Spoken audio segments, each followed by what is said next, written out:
कैकेयी ने कहा देखिए कोई परामर्श यदि हो रहा हो तो उसमें प्राण गंवाने की धमकी नहीं देना चाहिए। ये गलत बात है भाई। क्यों? कोई परामर्श यदि हो रहा है आपस में तो बातचीत यहां तक नहीं पहुंचनी चाहिए कि नहीं ऐसा नहीं होगा तो मैं प्राण दे दूंगा। वैसे एक बात बता दें, प्राण गंवाने की धमकी इनकी तरफ से मिलती है ज्यादा, इनकी तरफ से मिलती है। तुम लोग कम देते हो, ये पहले दे देती हैं। 10 तोले का सोने का हार नहीं बना तो मैं मर जाऊंगी। अब तुम कर्जा फर्जा मांगते फिर रहे उधर उधर से, भैया क्या बतावें ऐसी आफत आ गई है, चलो हम दे देंगे, तुम पैसा दो हमको सोने का हार बनवा के लावें। और सोने का हार बनवा के तुम लाए, पहना दिया। इनको खुश करने के लिए तुम चाहे जितने मिठाई पकवान सब कुछ खरीद के रख दो, खुश नहीं होंगी। चाहे जितने नाते रिश्तेदारों को बुला के समझा दो, खुश नहीं होंगी। इनके माँ बाप को बुला के समझा दो, खुश नहीं होंगी। 5 तोले का हार लेके दे दो 2 सेकंड में। इसका मतलब है कि सबसे ज्यादा प्यारा है सोना, इसलिए महंगा हो गया। महंगा तुमने किया है, सोना नहीं, इतना महंगा होता ही नहीं। सबसे ज्यादा आसमान छू रहा है महंगाई में तो सोना। इसके लिए जिम्मेदार हो तुम माताओं बहन बेटियों। सोना सोना सोना सोना डिमांड कर करके आसमान पर पहुंचा दिया रेट है। सावधान, कैकेयी ने मरने की बात नहीं कही। यही कहा है कि यदि राम को नहीं भेजोगे वन तो मैं प्राण त्यागूंगी। लेकिन दशरथ जी तो पहले बोल गए राम अगर बन जाएगा तो मैं मर जाऊंगा। कैकेयी ने कहा कि ये मरने वाली बात, नहीं जाएगा तो आप मर जाएंगे। चलो मैं भी कह रही हूं राम अगर नहीं जाएगा तो मैं मर जाऊंगी। आप कहते हैं राम जाएगा तो मैं मर जाऊंगा। राम अगर बन जाएगा तो क्यों मर जाओगे? क्या कारण है ये बताओ। दशरथ जी ने कहा मैं राम के बिना रह नहीं सकता हूं। कैकेयी ने कहा विश्वामित्र जी के साथ भेज दिया था तब क्या हुआ था? तब जिंदा रहे कि मरे? क्यों भाई, जब विश्वामित्र जी के साथ भेजा उस समय की कंडीशन बताओ। आप कह रहे 14 सेकंड नहीं रह सकता हूं, उस समय कितने दिन राम रहे विश्वामित्र बाबा के साथ में? और फिर लौट के आए, तब जिंदा कैसे रहे? अब मरने की बात कर रहे हो। राम के बिना रह सकते हो तभी तो मैंने कहा है, क्योंकि मैंने अनुभव कर लिया है। विश्वामित्र जी के साथ राम को भेजा था तो आप बिना राम के रहे अयोध्या में, तो आप नहीं रह सकते क्या? बस अंतर इतना है, पहले बाबा ले गया था, अब बाबा बन के जाएगा। डिफरेंस इतना है कि पहले बाबा ले गया था क्योंकि उम्र कम थी ना, 15 साल की थी, अब 27 साल का हो गया। राम स्वयं बाबा बन सकता, किसी बाबा की जरूरत ही नहीं, किसी बाबा की जरूरत नहीं है। राम तो स्वयं बाबा बनने लायक हो गया। क्यों भाई? इसलिए राम स्वयं बाबा बन के जाएगा, साधु बन के जाएगा राम। दशरथ जी ने कहा कि गई राम साधु बन के जाएगा। राम के साथ राज वैभव नहीं होगा, राम के साथ कोई साधन नहीं होगा। राम निरावरण चरण जाएगा, उसके पैर में पदत्राण भी नहीं होंगे, खड़ाऊं भी नहीं होगी। बहुत बड़ी बात है। देखो और साधुओं के पैरों में तो खड़ाऊं रहती हैं, क्यों रहती हैं कि नहीं रहती हैं? खड़ाऊं रहती हैं, लेकिन राम निरावरण चरण जाएगा। कैकेयी ने ये बात क्यों कही? एक बात आपको बतावें, उदाहरण दे रहा हूं। कैकेयी कितनी सूझबूझ वाली है, समस्त जीवों का कल्याण कराना चाहती है। कीट पतंग कण तृण सबका कल्याण हो जाए। क्यों भाई, राम के चरण अगर कण पर पड़ेंगे तो उसका भी कल्याण हो जाएगा, तृण पर पड़ेंगे कल्याण हो जाएगा, कीड़े मकोड़ों पर पड़ेंगे तो कल्याण हो जाएगा, रूखे सूखे पत्ते पड़े हुए हैं वृक्षों के, कल्याण हो जाएगा। राम की छाया वृक्षों पर पड़ेगी, कल्याण हो जाएगा। इसलिए निरावरण चरण, कोई पदत्राण नहीं। एक शिष्य को गुरुदेव ने कहा कि बेटा, लोहे की तिजोरी में पारस की पथरी रखी हुई है, उठा के ले आ। चेला का दिमाग खराब, पारस की पथरी लोहे से छू जावे तो बोलो लोहा रहेगा क्या? लोहा रहेगा? नहीं रहेगा, वो तो सोना बन जाएगा। अब चेला खड़ा, गुरुजी ने कहा दिमाग खराब है क्या तेरा? मैं क्या कह रहा हूं? लोहे की तिजोरी रखी है अंदर दूसरे वाले रूम में, पहला रूम नहीं, दूसरे वाले रूम में, ताला नहीं पड़ा हुआ है उसमें, लेकिन पारस की पथरी रखी हुई है, उस पारस की पथरी को तू लेके आ। चेला सोच रहा है ओरिजिनल पारस नहीं है, ओरिजिनल होता नाम पारस, पारस पथरी होगा, किसी पथरी वथरी का नाम पारस, लेकिन ओरिजिनलिटी होती तो लोहा रहता ही नहीं। गुरुजी यही कहते, सोने की तिजोरी में पारस पथरी रखी है, ले आ, लेकिन लोहे की तिजोरी में पारस पथरी रखी, ले आ। और वास्तव में चेला गया तो पारस की पथरी थी ओरिजिनल, लेकिन वो तिजोरी लोहे की सोना क्यों नहीं बनी? क्योंकि लोहा और पारस के बीच में एक अखबार लगा हुआ था, सही टच नहीं हो रही थी पथरी, पारस पथरी लोहे से। अच्छा बोलो, टच नहीं होगी तो लोहा लोहा ही रहेगा, सोना कहां से बन जाएगा? जब पारस पथरी टच ही नहीं हो रही है तो कैसे उसमें सोने की प्रतिभा आ सकती है, कैसे सोने की आभा आ सकती है, कैसे स्वर्णिम वास्तविकता से जुड़ सकता है वो तिजोरी का स्वरूप? इसलिए मैं कहना चाहता हूं कि राम के चरण डायरेक्ट धरती पर पड़े और जहां भी जीव जंतु, कीड़े मकोड़े, जड़ चेतन, तृण कण, सब, इन सब का उद्धार हो जाएगा। श्री राम के चरण पड़ने से उद्धार हो जाएगा। और राम का चरण डायरेक्ट पड़ेगा तो वो भूमि जीव तो उद्धार अपना कर ही लेंगे, लेकिन वो भूमि तीर्थ बन जाएगी। क्या बन जाएगी? तीर्थ। चरण राम तीर्थ चल जाही, तीर्थ बन जाएगी वो भूमि। इसलिए कैकेयी की कितनी उदार सोच है, बोलो है सोच की नहीं? उदार सोच है, सोच में उदारता है। दशरथ जी ने कहा कि कैकेयी, राम अयोध्या का मणि है, क्योंकि ये मणि जो मेरे मुकुट में है ये राम के सिर पर मैं रखना चाहता हूं। ये मणि, ये मुकुट मणि राम को बनाना चाहता। कैकेयी ने कहा कि ये मुकुट में मणि है, राम का पूरा जीवन ही मणि है, राम का हर अंग मणि है। क्या है? हर अंग राम का मणि है। आप ये क्यों मान रहे हो कि मुकुट में मणि है, राम के सिर पर रख दूंगा तो राम मुकुट मणि हो जाएगा?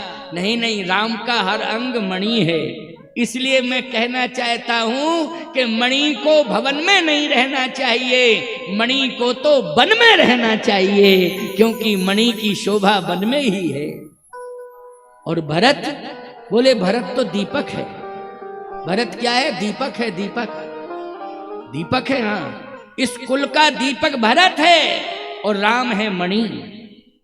प्रमाण क्या है? बोले आपने ही तो कहा था, जानहूं सदा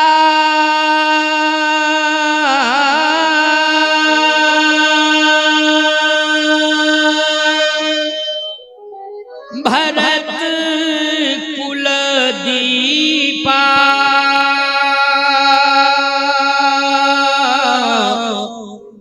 बार बार मोही कहे महीपा। कैकेयी ने कहा आपने मेरे सामने, बड़ी बहन कौशल्या के सामने, छोटी बहन सुमित्रा के सामने कहा था, जानऊ सदा भरत कुल दीपा। भरत कुल का दीपक है, भरत कुल का दीपक है। तो दीपक वन में नहीं रहता है, दीपक भवन में रहता है। और मणि भवन में नहीं वन में रहती है। इसलिए मणि की शोभा वन में और दीपक की शोभा भवन में। लेकिन कैकेयी कोई चोर कहीं प्रभावित न कर दे इस मणि को, कहा नहीं, मणि के साथ फणी जाएगा, फणी। क्यों भाई? अगर मणि और फणी दोनों एक साथ हैं तो किसी माई के लाल में ताकत है कि मणि को छू ले? याद रखना, वो प्राण ले लेगा फणी। समझ रहे? या तो वो मर ही जाए तो अलग बात है कि कोई मणि को ले जावे, लेकिन जब तक जिंदा है तब तक बोलो किसी की हिम्मत है? इसलिए मणि के साथ फणी। तो फणी कौन है?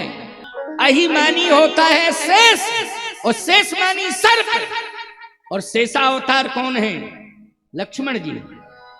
इसलिए लक्ष्मण रूपी फणी राम रूपी मणि के साथ होगा तो राम रूपी मणि का कुछ भी नहीं बिगड़ेगा। और आपको मालूम होना चाहिए, जो मणि वाला सर्प होता है ना, वो कभी सोता नहीं है, जागता रहता है, उसकी आदत है। और बोलो लक्ष्मण जी 14 साल सोए हैं कि जगे हैं?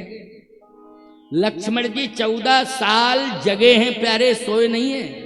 राम जी को सुलाया है और राम जी को जगाया है, सीता राम जी को सुलाया है और सीता राम जी को जगाया है, लेकिन 14 साल लक्ष्मण जो है सोए ही नहीं, पहरेदारी की है, रक्षा की है। कछुक दूर सजबान सरासन और जागन लगे बैठ बीरासन। लक्ष्मण, इसका मतलब यह है कि लक्ष्मण को भी जाना होगा। लक्ष्मण को क्या जाना होगा?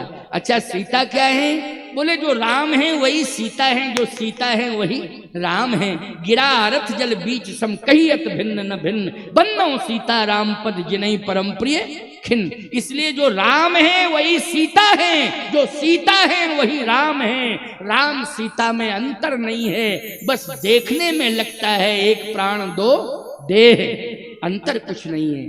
लेकिन लक्ष्मण क्या है? लक्ष्मण फणी है, इसलिए राम के साथ अवश्य जाएंगे। दशरथ जी ने कहा कि कहीं इसका मतलब है कि अब राम अयोध्या में रहेंगे नहीं, रुकेंगे नहीं। कि कहीं ने कहा महाराज अब चक्कर में मत पड़ो, जाने दो राम को। भगवान शंकर से प्रार्थना करने लगे। किससे? शिव जी से। महाराज दशरथ को भवन की बात है ये। सुमिरी महेश ही कहा निहोरी, सुमिरी महेश ही कहा निहोरी, और बिनती सुनहूं सदा शिव मोरी। आशुतोष तुम अवधर दानी, आरती हरहु दीन जन जान। शंकर जी आ गए, क्योंकि दशरथ जी बुलाए और शिव जी ना आए। साधारण से साधारण व्यक्ति जो है बुलाता है तो शंकर जी भोले बाबा है, वरदान भी दे देते हैं। लेकिन दशरथ जी महाराज बुलावे और ना आवे, संभव है, क्योंकि दशरथ के लिए तो संभव ही है। और भले ही किसी के लिए असंभव हो जाए, लेकिन शिव जी की प्राप्ति, शिव जी का दर्शन महाराज दशरथ के लिए तो संभव है। क्योंकि औरों एक कहो निज चोरी, सुन गिरिजा अति दृढ़मत तोरी, काग वसुंड संग हम दो, मनुज रूप जाने नहीं को, परमानंद प्रेम सुख फूले, बीथन फिरे मगन मन भूले। अयोध्या की गलियों में घूमे हैं जब राम जी का जन्म हुआ है, दर्शन करने के चक्कर में शंकर जी अयोध्या की गलियों में घूम रहे हैं। तो दशरथ जी के लिए, अयोध्या के लिए तो संभव है। इसलिए सुमिर महेश शिव जी का स्मरण किया तो शिव जी आ गए। दशरथ जी ने कहा महाराज आप आ गए, क्या चाहते हो? शंकर जी ने कहा बोलो, दुखी बहुत हो, परेशान हो। परेशान मत हो, मांगो मांगो, क्या चाहिए? शंकर जी ने कहा जल्दी मांगो लेकिन देर मत करो। दशरथ जी ने कहा और कुछ नहीं चाहिए, केवल एक ही प्रार्थना है, तुम प्रेरक सबके हृदय, सोमति राम ही देव, ओ बचन मोर तज रही ग्रही पर हरशील सने। राम अयोध्या में रहे। अगर मैं भी राम से बार बार कहूं कि राम बन जाओ बन जाओ बन जाओ, तो राम मेरी अवज्ञा कर दे। आज राम मेरी बात ना माने, हर रोज मानता है, आज ना माने। शंकर जी ने कहा क्या कह रहे हो? दशरथ जी ने कहा मैं ठीक ही कह रहा हूं। राम अयोध्या में ही रहे, यही चाह रहे हो? हाँ, मैं यही चाह रहा हूं। अच्छा, कैकेयी नहीं सुन रही है क्या? वहीं तो बैठी है। नहीं नहीं, कैकेयी को न सुनाई दे रहा है और न दिखाई दे रहा है। क्यों? क्योंकि कैकेयी की आंखों में क्रोध है और दशरथ जी की आंखों में करुणा है।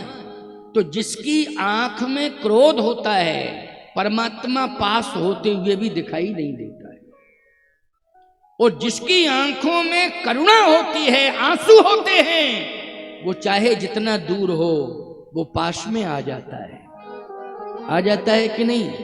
अच्छा सही बताना, हस्तिनापुर की सभा में भगवान श्याम सुंदर का दर्शन केवल मात्र हुआ था तो द्रौपदी को हुआ था।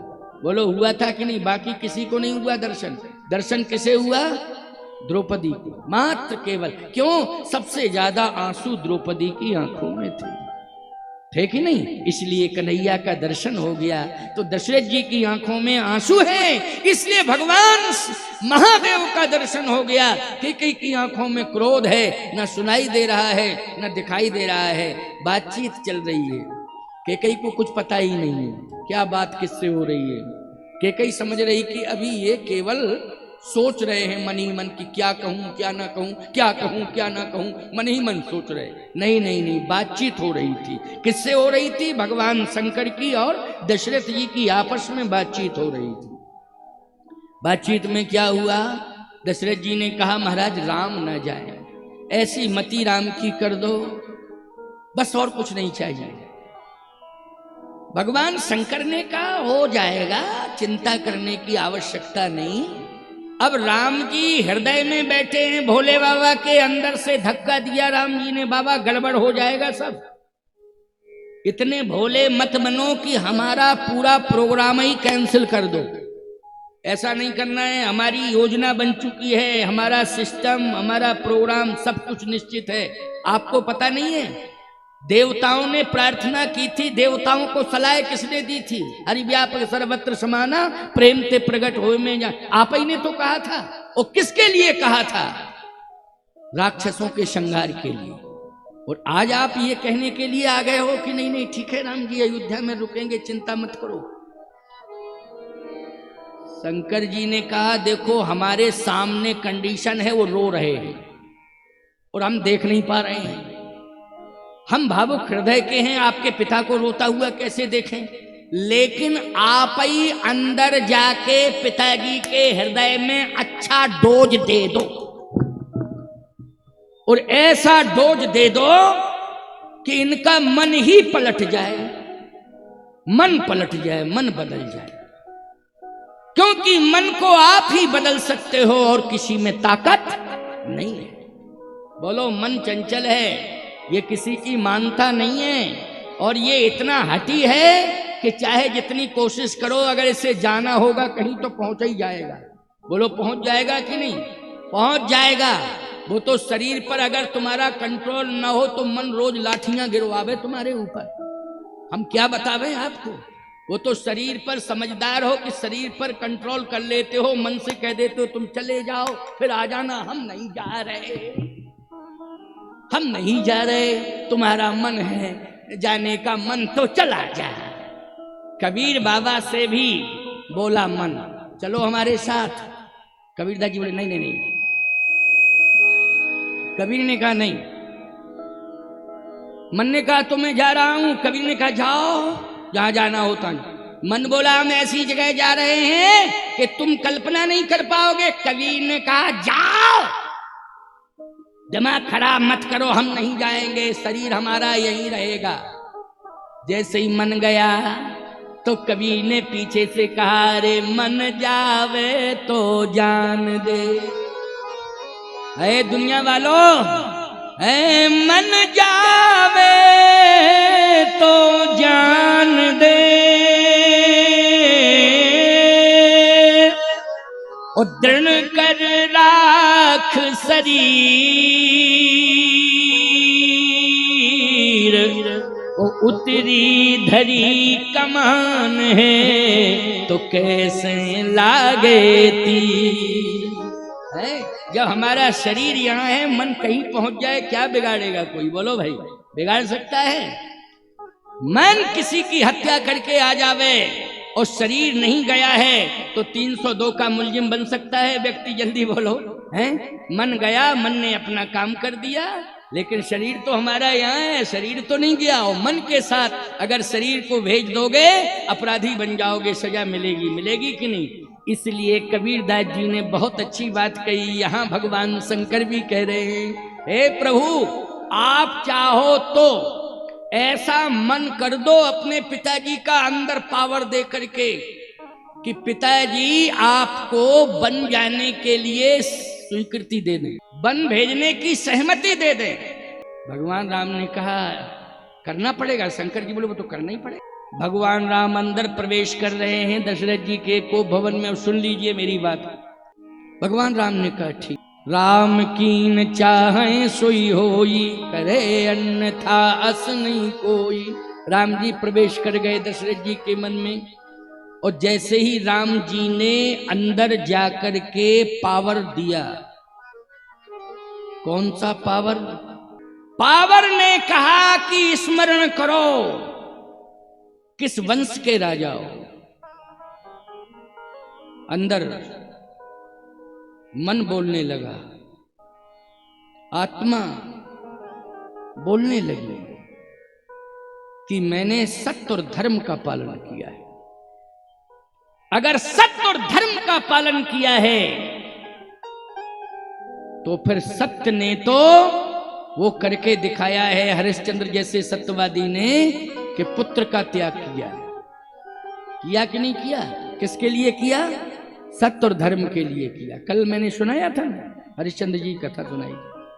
सत्य और धर्म के लिए पत्नी पुत्र का त्याग किया है, और आज धर्म रो रहा है और यही कह रहा है कि अगर प्रभु राम चाहेंगे तो मैं धरती पर रहूंगा, वरना मैं सदा सदा के लिए धरती से चला जाऊंगा। करे अनीत जाह नहीं बरनी, ऐसी अनीत इस धरती पर हो रही है। धर्म कह रहा है मैं देख नहीं पा रहा हूं, चला जाऊंगा। अगर राम नहीं रक्षा करेंगे, राम नहीं सोचेंगे, राम नहीं जाएंगे अयोध्या छोड़ के वन, तो मैं सदा सदा के लिए इस धरती से चला जाऊंगा। ये कौन बोल रहा है? धर्म बोल रहा है, रो रहा है। आत्मा कह रही है विचार करो, विचार करो, विचार करो। आवाज आई अंदर से, शिवी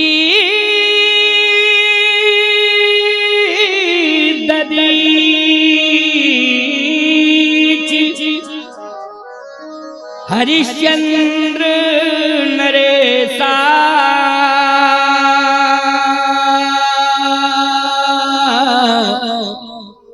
सहे धर्म हित कोटि कलेशा।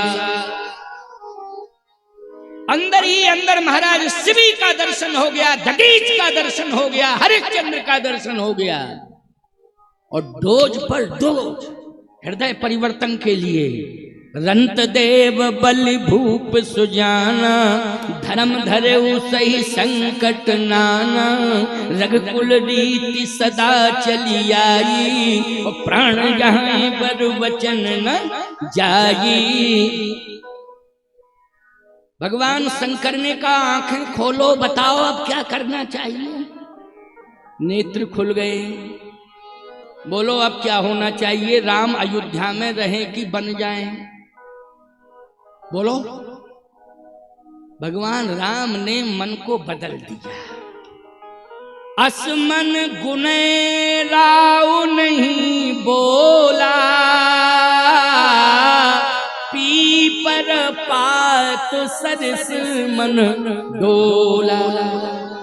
यानी पहले मन था कि राम अयोध्या में रहें, लेकिन अब राम जी ने अंदर जाके मन बदल दिया कि नहीं नहीं, पीपल के पत्ते की तरह मन डुल गया, मन हिल गया, मन बदल गया। और दशरथ जी महाराज ने मौन स्वीकृति दे दी। मौन पीपर पात सरिस मन डोला, असमन गुने राव नहीं बोला, नहीं बोला मतलब मौनम स्वीकृति लक्षणम, मौन स्वीकार का लक्षण माना जाता है। बोलो माना जाता है कि नहीं? मौन स्वीकार का लक्षण, यानी दशरथ जी ने मौन स्वीकृति दी है राम जी को बन जाने की। इस चौपाई से, अयोध्या कांड की सरधाली से असमन गुनय राव नहीं बोला, पीपर पात सरिस मन डोला, ये है मौन स्वीकृति। अब शंकर जी ने कहा कि बस बन गया काम, प्रभु की जो इच्छा थी वही हुआ। भगवान शंकर चले गए। रात्रि का अस्तित्व कै बजे से समाप्त होने लगता है? 3 बजे से होने लगता है। 3 बजे के बाद ब्रह्म बेला शुरू हो जाती है। इसलिए अयोध्यावासी रोज आते थे ब्रह्म मुहूर्त में, क्योंकि दशरथ जी प्रजा से पहले जाग जाते थे, मिलते थे, महल के सामने खड़े रहते थे और पूरी जनता आती थी दर्शन के लिए। लेकिन अयोध्यावासियों को आज दशरथ जी मिले नहीं। अयोध्यावासी कह रहे हैं, सुमंत जी बगल में खड़े थे, अयोध्यावासी कह रहे हैं, पछले पहर भूप नित जागा, आज हमें बड़ अचरज लागा। ब्रह्म मुहूर्त में जगने वाले महाराज दशरथ आज नहीं जगे हैं क्या? बीमार पड़े हैं? सुमंत बीमार पड़े हैं क्या? अभी तक नहीं जगे हैं। कारण क्या है? सुमंत जी अंदर गए, देखा तो कोप भवन में पड़े थे। अरे सो रहे हैं, रो रहे हैं। वो रात भर सोए ही नहीं है, रो रहे हैं। सुमंत जी जैसे पहुंचे, शब्द निकला, राम राम राम राम राम। सुमंत जी ने कहा, ये सुमंत है, राम नहीं। सुमंत है, आपका प्रधानमंत्री सुमंत। सुमंत राम कहाँ है? राम को बुलाओ। राम, क्या बात है, भाग्यवान तो है ही, ब्रह्म मुहूर्त में राम राम निकल रहा है कि नहीं? रात भर राम राम कहते रहे, लेकिन जब सुमंत जी पहुंचे तो ये नहीं कहा सुमंत आ गए हो, राम राम राम राम। तब सुमंत जी ने कहा, राम नहीं है, ये तो आपका प्रधानमंत्री सुमंत है, जाओ राम को बुला के लाओ। सुमंत जी गए हैं राम जी को बुलाने के लिए, और सुमंत जी जा रहे हैं प्यारे। अच्छा, इधर राम जी खोज रहे हैं, क्योंकि प्रातःकाल उठ के रघुनाथा मात पिता गुरु नावई माता। अब भगवान करे पिताजी गायब हो गए, पता ही नहीं चल रहा कहाँ गए। अच्छा, माताओं में 2 माँ दिखाई दे रही है, एक माँ भी दिखाई नहीं दे रही है, क्योंकि चेंज हो गया ना, कमरा बदल गया। कोप भवन में कभी राम जी गए नहीं थे। अच्छा, जब से कोप भवन बना था, उद्घाटन पहली ही बार हुआ। वो केकई ने ही उद्घाटन किया उसका, कोई गया ही नहीं था, जरूरत ही नहीं पड़ी थी किसी को। बन गया था लेकिन खुला नहीं था, बंद पड़ा था, किसी को जरूरत ही नहीं थी। दिल्ली में एक बार एक पत्रकार बोला, महाराज जी कोप भवन क्यों बना था? हमने कहा कि समस्या का घर है, समस्या चौराहों पे नहीं सुनाई जाती थी, समस्या चौराहों पे बताई नहीं जाती थी, कोई सुन ना ले। इसलिए राजा के महलों में अगर कोई समस्या आती थी तो उस समय राजा जो है समस्या का समाधान महल के अंदर कर देता था, और जिसके सामने समस्या होती थी वो जाके कोप भवन में पहुंच जाता था, और कोप भवन में पहुंचने पर राजा समाधान कर देता था। इसलिए कोप भवन बनते थे। अब क्यों नहीं बनते महाराज कोप भवन? मैंने कहा अब नहीं बनते, पहले बनते थे। अब क्यों नहीं बनते? मैंने कहा ये पहले कभी कभी नाराज होती थी, तब अलग से कोप भवन बनते थे। अब ऑलरेडी 24 घंटे टेम्परेचर हाई, पूरा मकान ही कोप भवन है, नीचे से ऊपर तक पूरा मकान ही कोप भवन बन गया है, तो अलग से कोप भवन बनवाने की क्या जरूरत है भाई? अपने भवन को, मकान को, घर को कोप भवन नहीं बनाना है, कनक भवन बनाना है, जहां सीताराम जी सदा निवास करते। कनक भवन, कोप भवन नहीं। कोप भवन कब बनता है? जब बहुत बड़ी समस्या आ जाती है। और समस्या कब आती है? जब बुद्धि में कुजाती बैठ जाती है। कुजाती रूपी कौन? मंथरा। कुबुद्धि कौन है? मंथरा। जब मंथरा बैठ जाती है बुद्धि में, कुबुद्धि बैठ जाती है बुद्धि में, उसी समय हमारा घर क्या बन जाता है? कोप भवन। इसलिए संधिकाल और ब्रह्म बेला और गोधूली बेला, इन दोनों बेलाओं में विशेष रूप से ध्यान देना है। और आज ब्रह्म बेला में राम जी तलाश रहे हैं कि मेरे पिताजी कहाँ हैं, पिताजी नहीं मिल रहे हैं, तलाश रहे। सुमंत जी बोले इधर आओ राम, पिताजी की हालत अच्छी नहीं है, इधर आओ। क्या हो गया? अरे आओ ना। राम जी को बुलाया है। जैसे ही राम जी को ले गए, देखा कि महाराज पड़े हुए हैं, मूर्छित पड़े हैं को भवन में। कैकेयी माँ को राम जी ने प्रणाम किया। देखो, ये नहीं कि नाराज हो गए हो, तूने दशा बिगाड़ दी मेरे पिताजी की, अच्छा नहीं किया तू, ना ना ना।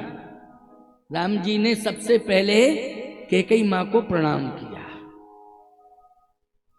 और जैसे ही प्रणाम किया तो कहा, हे करी है जतन जई होई निवारण। हम जतन करेंगे, प्रयत्न करेंगे पिताश्री का दुख दूर हो जाए, लेकिन दुख का कारण क्या है आप बताओ। इतने कभी दुखी नहीं हुए हैं पिताजी, दुख का कारण बताओ। कैकेयी ने कहा, राम थोड़े बात पितई दुख भारी। थोड़ी सी बात पर राम जी बोले, नहीं होत प्रतीत न मोई महतारी। मुझे विश्वास नहीं है कि थोड़े बात पितई दुख भारी, ओ होत प्रतीत न मोई महतारी। थोड़ी सी बात पर पिताजी को इतना दुख हो जाए, ये विश्वास नहीं है। बात बताओ क्या है? बात यह है राम कि मैंने तुम्हारे लिए बड़ा राज्य मांगा। तुम्हारे पिता तुम्हें छोटे से राज्य का राजा बना रहे थे, बस मैंने कहा कि नहीं नहीं, राम का विशाल व्यक्तित्व है, राम साधारण नहीं है, ये छोटे से राज्य का राजा राम बनेगा तो शोभा नहीं पाएगा, इसलिए राम को बड़ा राज्य दे दो। और ये छोटा सा राज्य देना है तो भरत को दे दो, क्योंकि बड़े को बड़ा मिले, छोटे को छोटा मिले। बड़ा राज कौन है? राम, प्रकृति से बड़ा कोई नहीं है संसार में। क्यों भाई, है कि नहीं? प्रकृति से बड़ा कोई नहीं है। प्रकृति का साम्राज्य सारे भूमंडल पर है, बोलो है कि नहीं? आपको एक बात बतावें, जहां पर ऑक्सीजन नहीं है वहां भी प्रकृति अपना काम कर रही है, बोलो कर रही है कि नहीं? प्रकृति वहां भी अपना काम कर रही है। यानी सबसे बड़ा राज्य यदि किसी का है तो वो प्रकृति का है। इसलिए राम, मैंने तुम्हें प्रकृति से जोड़ा है कि राम को अयोध्या का राजा नहीं, वन का राजा बना दो, वन का राजा बना दो। और ये छोटा सा राज्य है अयोध्या का, भरत को बना दो इसका राजा। अब बताओ राम, मैंने गलत क्या सोचा? क्योंकि हमेशा राम तुम्हें सिंह माना गया, तो सिंह कहाँ रहता है? वन में रहता है। और वन का राजा कौन होता है? सिंह। पुरुष सिंह दो वीर, दो को सिंह माना है, राम को लक्ष्मण को। पुरुष सिंह दो वीर, हरस चले मुनि भय हरण। विश्वामित्र जी के साथ जा रहे हैं तो पुरुष सिंह दो वीर, सिंह की उपमा से उपमित किया गया। राम लक्ष्मण ये दोनों सिंह हैं। अच्छा, सिंह कहाँ रहते हैं? वन में रहते हैं कि भवन में रहते हैं? वन में रहते हैं। अच्छा, जंगल का राजा कौन होता है? वन का राजा सिंह होता है। इसलिए राम तुम्हें वन का राजा और भरत को अयोध्या का राजा। इसमें गलत बात क्या है? राम जी ने कहा, मैया बिल्कुल गलत नहीं है, और पिताजी समझ नहीं रहे हैं, हम पिताजी को समझाते हैं। भगवान राम ने दोनों हाथों से पिताश्री की भुजाओं को पकड़ा और कहा, पिताश्री आप समझने की कोशिश करो, मुझे 14 साल के लिए बन जाना है। और 14 साल के लिए बन जाने का अर्थ है कि राम बन जाएगा तो बन जाएगा। क्यों भाई? राम बन जाएगा तो बन जाएगा, बस आप समझिए। कैकेयी ने कहा, बस बस यही तो मैं चाहती हूं, क्योंकि मां हूं। राम बन जाएगा, राम बन जाएगा। दशरथ जी ने कहा, राम क्या कौशल्या ये बात कह सकती हैं? अगर वो सुनेगी तो प्राण त्याग देगी। ये तो कैकेयी कह रही है ना, पता नहीं कैकेयी का हृदय कैसा है। भगवान राम ने कहा कि अगर कौशल्या माता आज्ञा दे देंगी तो आप, दशरथ जी ने कहा तब तो इतिहास ही बदल जाएगा, पूरा इतिहास। अब आप चलिए 5 मिनट के लिए केवल कौशल्या जी के पास 5 मिनट का सुंदर बयान कौशल्या अम्बा का और भगवान राम की प्रणति, इस पर चर्चा होगी। 5 मिनट की ध्यान से सुनना, मन को बिल्कुल केंद्रित करना, बहुत ही महत्वपूर्ण भाव है ये। कैकेयी ने कहा कि मुझे पूरा विश्वास है कि राम को बड़ी दीदी कौशल्या के भवन से आज्ञा ही मिलेगी, रोका नहीं जाएगा। ये किसने कहा? कैकेयी ने। दशरथ जी कहते हैं कि कौशल्या तो नहीं कहेगी। राम जी ने कहा कि चर्चा मत करो, मुझे जाने दो, देखो क्या होता है। अगर आज्ञा नहीं मिलेगी तो मैं नहीं जाऊंगा, और आज्ञा यदि मिल जाएगी तो माता और पिता दोनों की आज्ञा का पालन करना चाहिए, शिरोधारी करना चाहिए। दशरथ जी सोच रहे कि कौशल्या तो नहीं कहेगी, और कैकेयी सोच रही है निश्चित कहेगी कहेगी कहेगी, मेरा विरोध कभी करती ही नहीं है, जो मैं चाह लेती हूं वही वो चाहती है। इतना विश्वास है, इतना बड़ा विश्वास है, इसलिए कह रहा हूं कि अयोध्या कांड को पढ़ो और ये रघुवंश इक्ष्वाकु वंश की कथा को बार बार पढ़ा करो, सुना करो। परिवार में कैसे एकता आएगी, कैसे संगठन बनेगा। भगवान राम प्रणाम करके जैसे ही कौशल्या अम्बा के भवन में गए तो कौशल्या अम्बा को प्रणाम किया, और जैसे ही प्रणाम किया तो कौशल्या अम्बा ने कहा बेटा राम जाओ जल्दी स्नान करो। मैया स्नान क्यों? इसलिए कि आज तेरा अभिषेक होना है, और मेरी इच्छा है कि अभिषेक में कई घंटे लगेंगे, तो कुछ फल या श्यामा गाय का दूध रखा है उसको ग्रहण कर लेना। तात जाऊ बल बेग नहाऊ, और जो मन भाए मधुर कछु खाऊ। चाहे तो श्यामा गाय का दूध पी लेना, और चाहे कोई फल जो तुम्हें प्रिय मीठे मीठे फल तमाम रखे हैं, हे राम तू ग्रहण करना, तब सिंहासन की वो रस्म पूरी होगी, तब अभिषेक प्रारंभ होगा। इसका मतलब है कि वो पहले से मन बनाए बैठी थी कि राम राजा बनेगा, सिंहासन पर बैठेगा। लेकिन राम जी बोल पड़े नहीं मैया, ना मैं फल खाऊंगा, ना मैं दूध पीऊंगा। फिर क्या करेगा तू? ना मैं अभी स्नान करूंगा। अरे तू ब्रह्म मुहूर्त में स्नान करता है, क्या कह रहा है? कहाँ करेगा? मैया अयोध्या के बाहर स्नान करूंगा, किसी झरने में, कोई नदी मिलेगी उसमें। आज सरजू मैया में नहीं होगा स्नान। क्यों क्यों, क्या बात है? इसलिए कि पिता दीन मोहि, पिता दीन मोहि कानन राजू, जही सब भांति मोर बड़काय। पिताजी ने मुझे जंगल का राजा बना दिया है, अब मैं जंगल का राजा बन गया हूं, अयोध्या का राजा नहीं बनूंगा। तो कौशल्या तुरंत बोल पड़ी, जो केवल पितु आय सुताता, तो जन जाहु जान बड़ी माता, तो जन जाहु जान बड़ माता। आप कहोगे प्रोग्राम कैंसिल हो गया, क्योंकि राम जी कह के आए हैं मैया अगर रोकेगी तो मैं नहीं जाऊंगा, कुछ भी हो जाए। लेकिन मैया अगर आदेश दे देगी तो जाऊंगा। लेकिन आज मैया क्या कह रही है, जो केवल पितु आय सुताता, वो तो जन जाहु जान बड़ी माता। मत जा मत जा मत जा, क्योंकि पिता की आज्ञा, केवल पिता की आज्ञा हुई है, मां की नहीं हुई है। मां की आज्ञा अनिवार्य है। माता पिता जब दोनों कहें राम, तब वो आज्ञा सिरोधारी करना चाहिए। लेकिन अभी मां ने नहीं कहा है, पिता ने कहा है, तो जनी जाओ। भगवान राम ने कहा मैया अगर पिताजी के साथ माताजी ने कह दिया हो तो कौशल्या जी ने ये नहीं कहा कि जन्म देने वाली मां तो मैं हूं, और कौन मां की चर्चा कर रहा है? जन्म तो मैंने दिया है ना, किस मां की चर्चा कर रहा है तू? ये तर्क नहीं किया।